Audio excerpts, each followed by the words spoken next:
اسلام کا نظام حکومت یہی ہے کہ صرف اور صرف قوم کی خدمت، نہ کرپشن، نہ چودھری، نہ ڈیرہ داری، نہ جناب بدماشیاں، نہ ظلم، صرف اور صرف اسلام کا مقصد حضور کے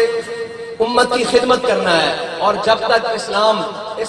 اسلامی نظام اس ملک کے اندر نہیں آتا اور حضور کا دین تخت پر نہیں آتا، اس وقت تک پاکستان کبھی بھی ترقی کی راہ پر حاول نہیں ہو سکتا۔ اب آپ نے کھڑے ہو کر بتانا ہے کہ ہم انشاءاللہ جناب علامہ مولانا ثناء اللہ صاحب کو انشاءاللہ ووٹ دیں گے، اور جہاں یہ ہمیں بلائیں گے، الیکشن ڈے والا دن ہو یا کسی جلسے میں ہو، ہم ان کے ساتھ شانہ بشانہ کھڑے ہوں گے۔ لبیک رسول اللہ لبیک لبیک لبیک یا رسول اللہ لبیک لبیک لبیک یا رسول اللہ لبیک لبیک لبیک یا رسول اللہ لبیک لبیک لبیک یا رسول اللہ لبیک لبیک لبیک